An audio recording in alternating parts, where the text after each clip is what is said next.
Everyone attending today will have a story about how their work lives changed and digitized due to COVID. Some companies were digital ready, others had to quickly adapt.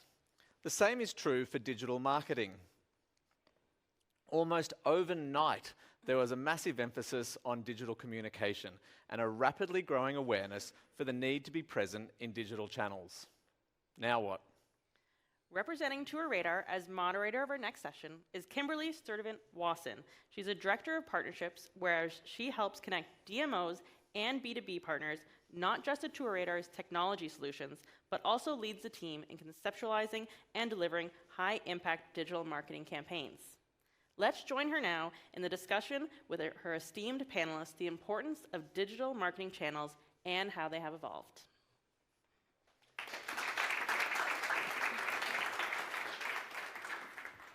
Thanks, Brendan and Caitlin, for that introduction, and I'm so thrilled to be here with you all today, and our viewers online, and our two wonderful colleagues. First, we have Steve Johnson-Stevenson. He's the marketing director for Tourism Thailand, and his response to the COVID-19 pandemic is a testament to his digital marketing skills. He created the From Thailand with Love campaign, which served as an effective campaign through which Thailand could maintain and build a relevant share of voice during the pandemic. He also introduced a carefully curated webinar series that allowed for a fun and educational interaction with the travel trade. And Steve, you and I had the pleasure of working together earlier this year on our own campaign, Wellness Your Way, which was a campaign to create positive sentiment around Thailand and obviously help stimulate bookings through TourRadar. So you and I have a lot to talk about today.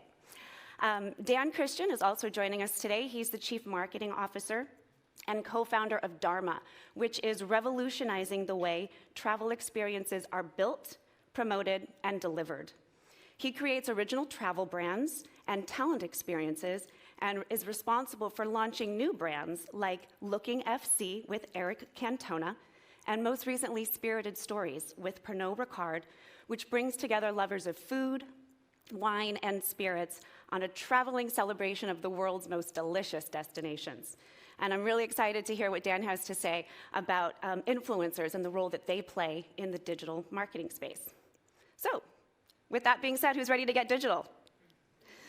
All right, let's start with something easy. So because of COVID, the world became a lot more digital at every stage, with customers expecting a frictionless experience throughout their customer journey from purchasing to check-in and more. Digital is king. So Steve and Dan, in your own words, tell me, how are online platforms and digital content impacting tourism recovery? And Dan, why don't we start with you? Really great to be with you all today. Excited for this next iteration of venturing together. And so, direct answer to your question is that consumer expectations have been elevated, and for all of us during that lockdown time, and many of us have worked together in the last couple of years to get on the other side of this. And I think what we've seen is that traveler expectation now, when it comes to a digital experience and even online booking, is the expectation is it's going to be seamless. The expectation is that companies are going to know more about you and be able to tailor to your interests. And so I think one of the things that certainly happened is that by virtue of leveling the playing field with digital and technology, is it's allowed new travel upstarts to enter into the marketplace much more quickly. And certainly we've seen consumer demand come back very strongly. And as traveler demand has come back, we've seen them embracing new ways to travel. And that's really exciting because obviously when launching new brands, the marketplace has never been better positioned for that. So Spirited Stories, as you mentioned, that we just recently launched, actually goes live on TourRadar today. And so that's a good example of how quickly you can introduce a new brand with a new partnership, new destinations, and bring that product to market, make it bookable online through TourRadar as being the booking platform. So it's never been, the barriers to entry have been reduced, and the ability for most companies now, there was a Dao from Get Your Guide was interviewed recently at Skift, and one of the questions that Rafat asked him was that, are you focused more on aggregating supply or creating original content? And his answer to that, which couldn't be more relevant to what we're doing, is creating original content. So creating new ways to travel. And the fact is that Spirited Stories is the only place to be that is bookable as of today, aside from spiritedstories.travel, is on TourRadar. And so it shows you just how quickly our industry is moving now that we're in this post-COVID world. Thank you. Steve, did you have something to add to that question? Kimberly, good morning to you. I'm from New York, and Sawadee Kap. And I'm excited to let all your audience participants know that Thailand is fully open. We're back to how it was pre-COVID. And so we're delighted and excited about that. But I think, the digital platform discussion that we're having is so important, given that 37% of the world population uses a digital platform for some form of travel inspiration. Here in America, the average American spends about 176 hours per year on social media platforms. And we know that 67% use Instagram for inspiration.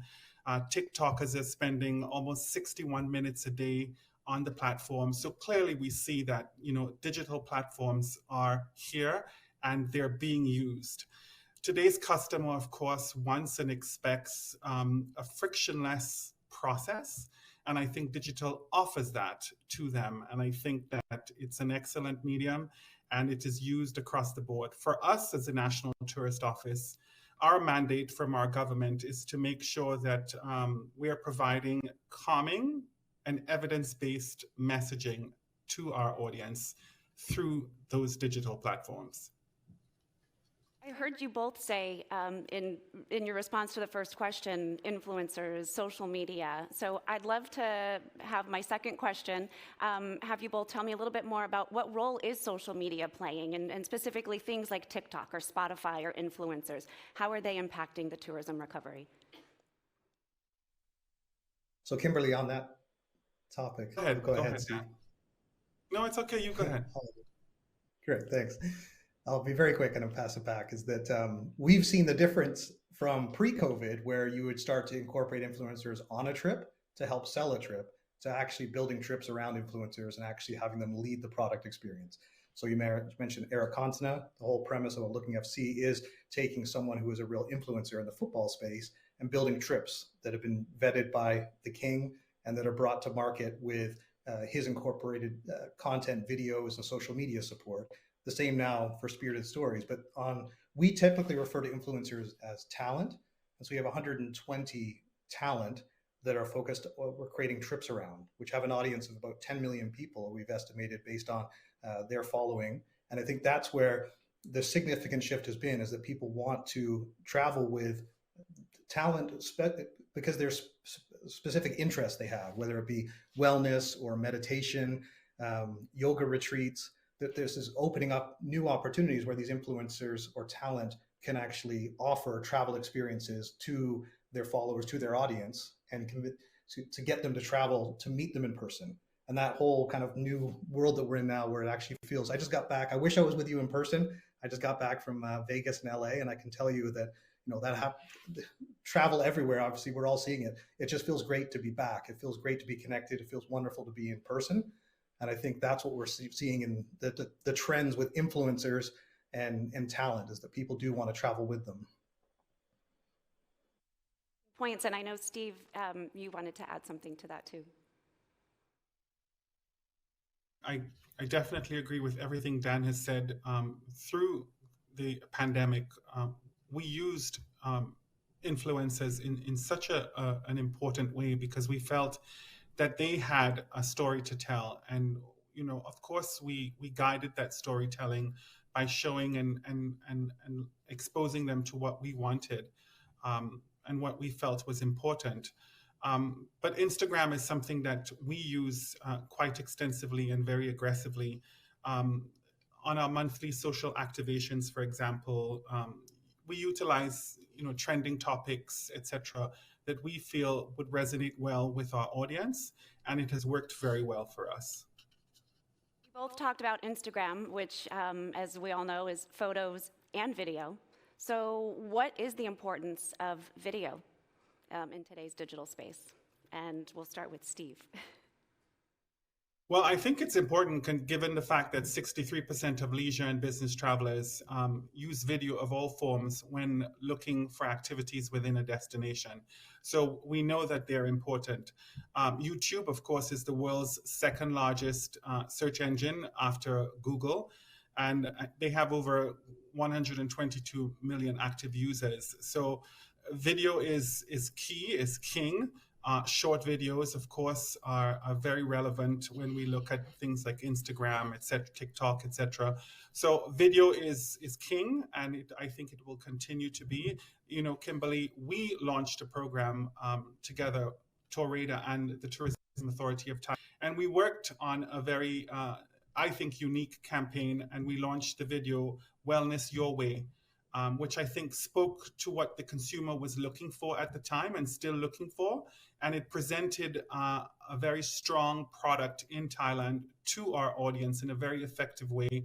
And of course, we always try and tie into anything that we're doing a call to action. And I think that the campaign that we did with TourRadar was very successful from that standpoint. Dan, you want to add something, but I think we actually have that video to take a look at. It's time to do something special for yourself. Our suggestion? Embark on the ultimate wellness getaway in Thailand. With stunning tropical beaches, emerald water, and endless options for adventure or relaxation, Thailand is where you can enjoy wellness your way. Now, what is wellness? Going to the spa? Sure. Massage? Why not? But it's so much more. Wellness can be physical, mental, or spiritual. The beauty lies in the fact that it's different for each person. You choose what it means for you. When you're ready to start planning some you time and enjoy your well-deserved Thailand adventure, visit TourRadar.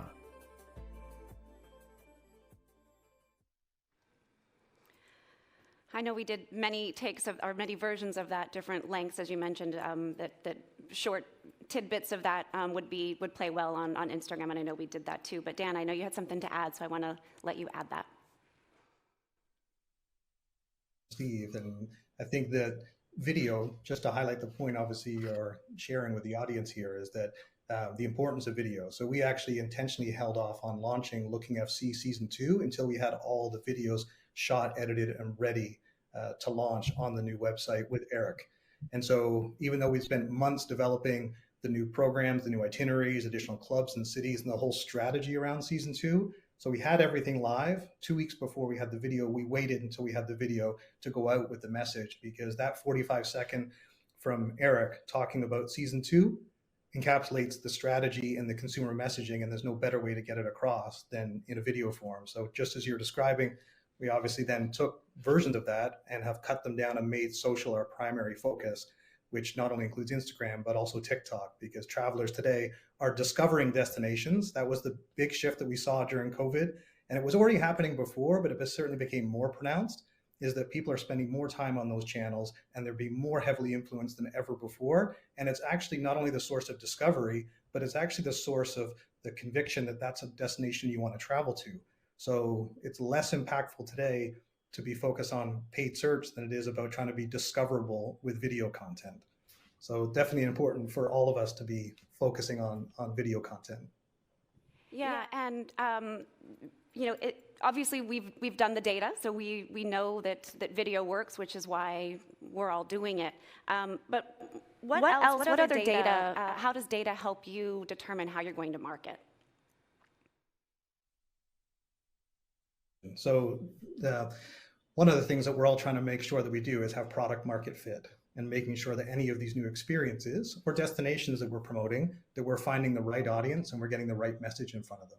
And the best way to ensure that we're doing that is by testing the data and the messaging and the response that we're seeing to that. So we've never been in a better position than we've ever been before to be able to quickly make decisions on product and pricing and messaging. And I think that we quickly saw, so going into season, I'll give you a quick example. Going into season 1 with Looking FC, the team had a very clear view on who the target persona was, a guy named Diego, who was 28 He loved football. He traveled with he had a lot of football fanatics. When we actually did the survey on the customers after the end of season one, what did we actually find? That they're typically 40 plus, but they don't have someone to travel with, even though they have families and kids. These are people that are looking to be able to get out with other football fanatics and be able to explore the world and meet other people like them. The only way to do that is on a small group travel experience. And so that's what we needed to talk to. We need to talk about the safety messaging, the idea you're traveling in a group, but all of that came from the data and surveying, and it completely shifted our strategy for season 2, and it's where we're now seeing real traction and success. Interesting insights, and I think, Steve, you had something that you wanted to add to that as well? Well, I think that, of course, as Dan said, data is so important, and we're constantly polling our consumer. We rely very heavily on our travel partners, such as TourRadar, to make sure that any sort of outreach that we do specific to any cooperative campaigns, marketing campaigns that we're doing, that the outreach is being driven by data that is already pre-qualified, consumers who are already pre-qualified based on what is the message that we're trying to get across. Even within our in-house activities, whether it be on our monthly e-newsletters, etc., we're constantly polling our travel advisors, polling our consumers, etc., to make sure that we're discussing topics, we're providing information that is relevant to what the consumer wants and expects. So I think that data is paramount and is required if you want to be strategic in your approach. We've talked a bit about social media and the impact that it has on tourism recovery, but now I want to hear, how has your email strategy changed pre and post-pandemic? Is it the same? Is it different? Tell me a little bit about what you're doing. The Tourism Authority of Thailand, email is very important. So we're communicating with our database of over 50,000 consumers on a monthly basis. We're providing them with updates. We continuously provided them with updates as it related to our reopening. Now that we're fully reopened and we're back to how travel was pre-pandemic, we're making sure that we're still informing the American consumer of the fact that we're open and defining what open means, because the messaging we realize has to be continuous in order for us to meet that objective of the consumer finally understanding that Thailand is open and ready to receive them.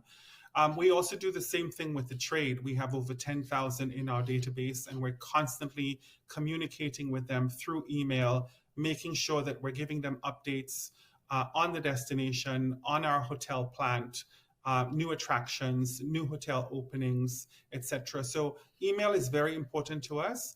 We also very often are very strategic in our messaging to specific segments of our database, whether it be wellness, whether it be adventure, whether it be culinary. And so we're providing messaging specific as well and making sure that we're reaching them through email. We also realize that our partners, such as TourRadar and others, are using email quite aggressively because they, in turn, have databases that are very strategic and very focused on the kind of message that we wish to get across.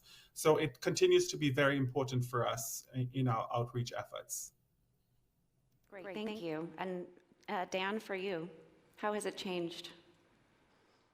Well, let's quickly add to that. I think everyone sees the pop-up messages, the incentives for signing up for email. It's certainly been a trend in the last couple of years. And I think the most important thing for all of us to consider when we look at email is lifetime customer value. And so that initial contact, that initial lead, how do we make sure that we bring them through the customer journey and we keep them traveling with us?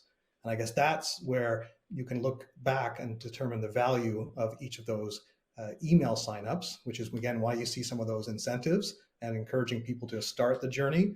And that highlights not only the need to build out our databases, but also to communicate with them effectively and to make sure that we're putting the right offers in front of them. And you mentioned, obviously, personalization is key. And I know that's top of mind for TourRadar, working with partners and trying to make sure that you get, when you have new partners with new offerings, you get it in front of the right audience. And I think that's where for us, there's a greater emphasis than ever on email marketing as part of the consumer journey, and actually making sure that we've mapped out our CRM touch points to make sure that we can trigger messages where they'd be the most beneficial and impactful, because it can be intensely time consuming, but if you set up the right flows, which is what we've intended to do, and I think probably a number of people in the room have been working on optimizing, that's where it really becomes meaningful, because you see dramatic increases in conversion rates. Like when you have someone sign up for an email and you automatically follow up with 3 messages that will give them more information about the brand, more information about the types of experiences they'll have on the trip, and then an incentive to book.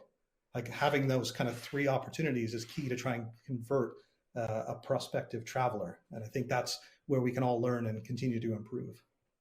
And you talk about the prospective traveler and coming to your site and signing up for email. So tell me, how has retention marketing and paid marketing strategy evolved or changed pre and post pandemic, if it has? And Dan, we'll start with you. So knowing that you are focused on the bigger opportunity with making this initial engagement, it's not about just capturing the initial sale. It's making sure that someone, in our case, understands the brands that Dharma is introducing and is interested in whether it be the talent side or the original brands that we're introducing, because obviously there's going to be more talent and there's going to be more original brands being introduced. So how do we make sure that we're thinking ahead now, that anyone that comes into the consideration set for us is a prospective traveler that might take any one of multiple trips? And I think that's the important thing for us all to wrap our heads around, since we've all been in the travel industry a long time and seen the impact that this is the last couple of years has had. One of the things is travelers are less loyal than ever before. And that's certainly come up in surveys and trends when it comes to airline memberships. And you see a lot of companies trying to make sure that you're getting back out in front to continue to maintain that loyalty. But the reality is that consumers they have the benefit of choice. They have a whole new range of ways to travel. And obviously they're open to more options. And I think that's where making sure that you are not only capturing those emails, but able to utilize them in the way that'll be maximize their effectiveness over a longer period of time and not be too short-term focused on a lead and converting a lead within 72 hours. And otherwise it's not going to be beneficial. Steve, did you want to add something to that? Mentioned that we over the last few months did a very, I think, impressive email campaign through Virtuoso. And what we did is, of course, we partnered with our Virtuoso hotels in Thailand, and we created an email campaign that went first to advisors. And then what we did is we provided those advisors with assets that they in turn could email to their database of consumers, so that we could get the message not only to the advisor, but the advisor could then get the message to their database of consumers. And we've seen very good pickup and traction and actual conversion as a result of that campaign. And it's something that I think worked very well for us. So we've gathered the data. We know that this person is interested in a trip to Thailand. You have their email, and now we're retargeting them with paid media, but they're not booking a trip. So how do you continue to engage and inspire these travelers who have shown you the intent, but maybe aren't ready to actually book? The fact that they're not booking, I'm sorry, were you addressing that to me or to Dan? Sorry, I can't hear you. To Steve. Okay. The fact that they haven't booked within the period of time that we envisioned that they would book is something that we've dealt with for quite some time. What we need to do is we prioritize them in terms of where they are in their process, and we continue to message them. We continue to message them on things that they're interested in, etc. So those who haven't booked right away, obviously, we're not going to be as aggressive in our approach, but we keep them top of mind. We keep Thailand on their radar. And, in travel, bookings come sometimes 6 months after a campaign is over. that's when the consumer is ready to book.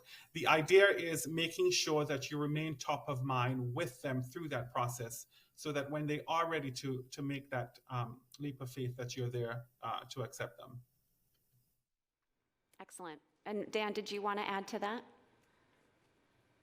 Sure, just quickly, in terms of making sure that you are getting out in front with a message that will make sure that you'll have the long-term view from the beginning. So what we found from that is that when we've launched a new campaign, like with Light Watkins, who's a meditation guru for Harry and Meghan, and we ran a trip with him to Mexico City a few months ago. And based on the success of that, we actually did something interesting where we actually started retargeting lookalike audiences. So he's got 30,000 people that follow him and are connected to him. But by virtue of using paid media as well, we could expand considerably the audience that this trip would appeal to. And so we sold out that trip, and then we have 3 more trips launching in Europe.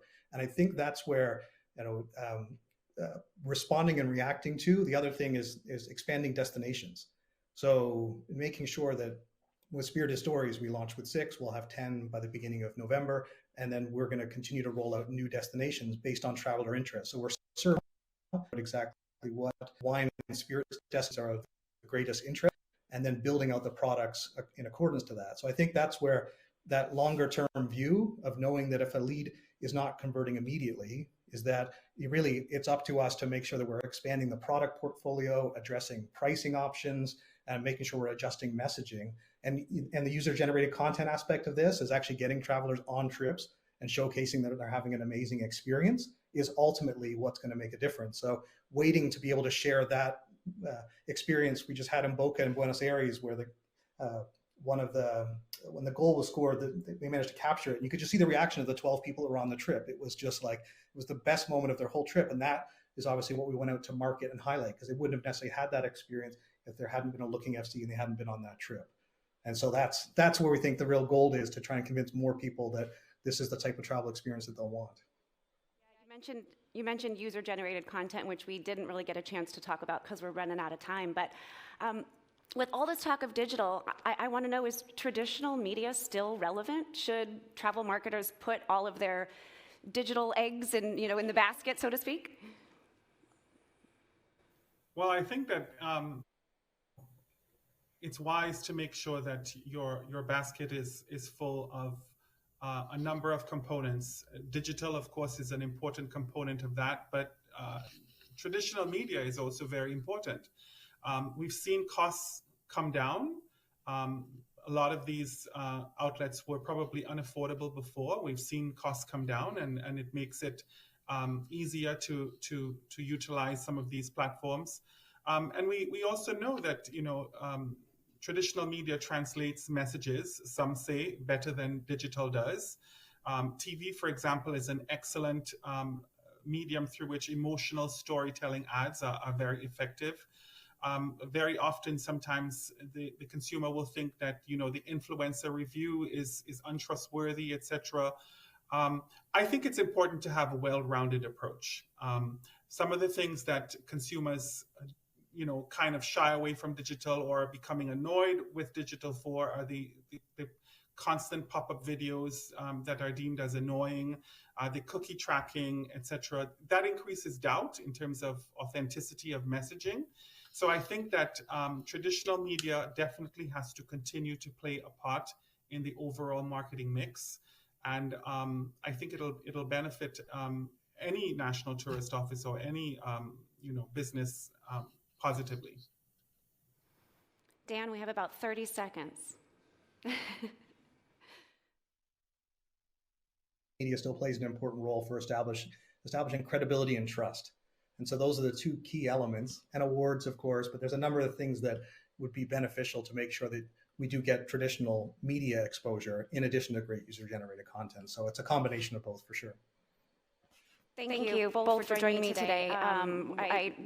Clearly we talked about the importance of digital, but I think it's also important, as we heard one of our panelists in the last session say, Shannon, that it's important also not to forget that human, touch component. I wish we had time to talk a little bit more about now what. We talked about all of the stuff that we were doing, this year, but now what? What are we doing in 2023? So I challenge everybody here and everybody watching online to think about what's your digital strategy going to look like next year. Thank you.